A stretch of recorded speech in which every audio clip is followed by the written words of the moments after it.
we come to our reflection for Good Friday, and we begin with our prayer for the week.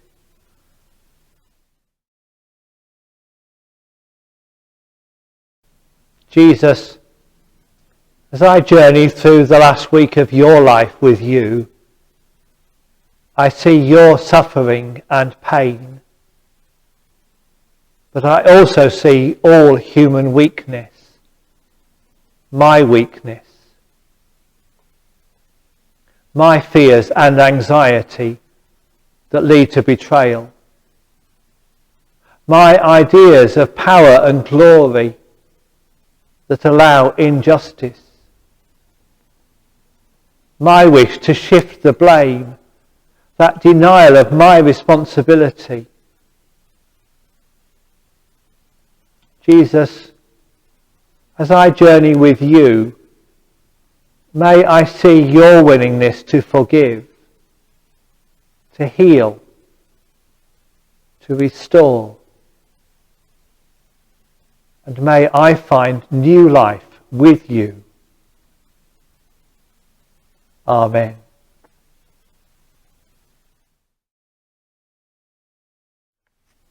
And so on Good Friday, we come to the first climax of the story. From Mark chapter 15. When it was noon, darkness came over the whole land until 3 in the afternoon. At 3 o'clock, Jesus cried out with a loud voice, Eloi, Eloi, lema sabachthani, which means, my God, why have you forsaken me? When some of the bystanders heard it, they said, listen, he's calling for Elijah. And someone ran, filled a sponge with sour wine, put it on a stick, and gave it to him to drink, saying, wait, let us see whether Elijah will come and take him down. Then Jesus gave a loud cry and breathed his last. And the curtain of the temple was torn in two from top to bottom. Now, when the centurion who stood facing him saw that in this way he breathed his last, he said, truly, this man was the Son of God.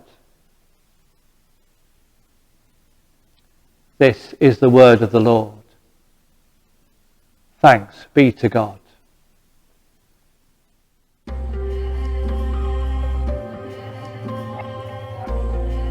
It wasn't my only time on crucifixion duty that day, but it was certainly the strangest. Not a popular duty amongst the men. It's easier to come to terms with life and death on the battleground than watching civilians being tortured to death. But law and order must be maintained.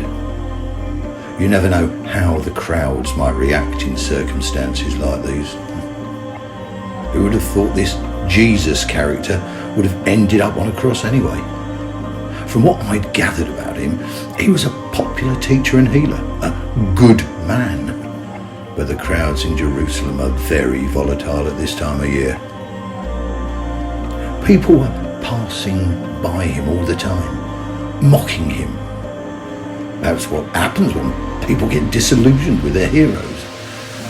Some religious leaders were also there ridiculing him. I did wonder if they were insulting him for our benefit to say, look, we're not anything to do with this man. But it left a nasty taste in my mouth all the same.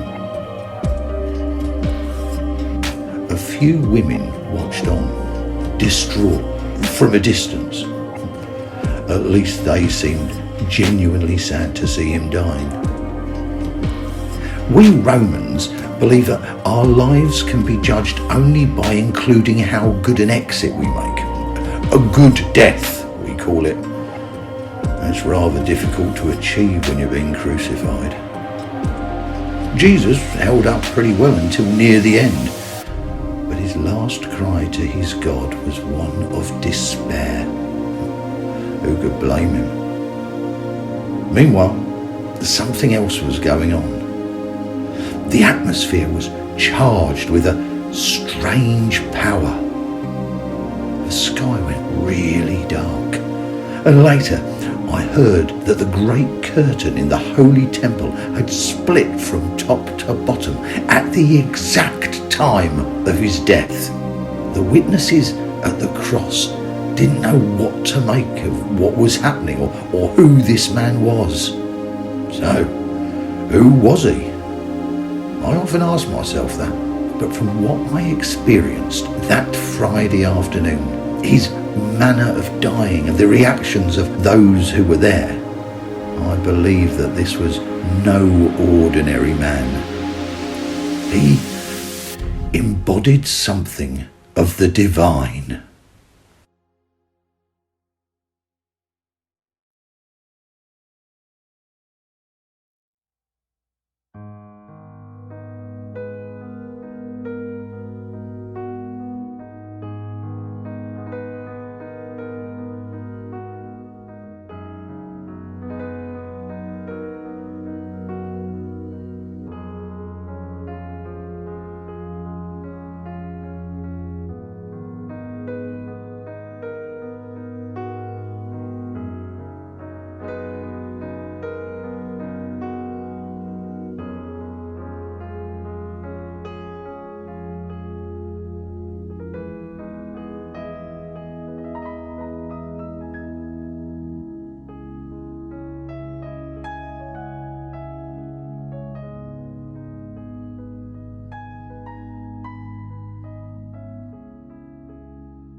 Our prayer for Good Friday.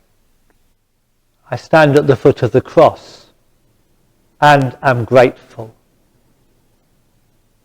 Grateful for your willingness to suffer so that I can begin to understand God's love. Grateful for your pain that begins to release me from my pain. Grateful for your death that speaks of life beyond this world. As I stand wondering at the depth of this love, I bring all who are in need. I only see a small part of this world's suffering, but you embrace it all. I only understand some of this world's injustice, but you know it all. I can only feel some of this world's pain, but you hold it all.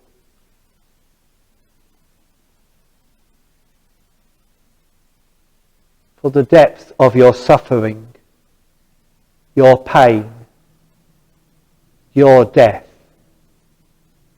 I am grateful. For the depth of God's love, I am grateful. Amen.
thank you for being part of this reflection on the events of Good Friday. Tomorrow we will focus on the story of those who took Jesus down from the cross and sealed him in his tomb. Until then, we go with God's blessing. May God's blessing surround you each day as you walk his way of suffering love. Go in hope. Go in peace. Go in joy. Amen.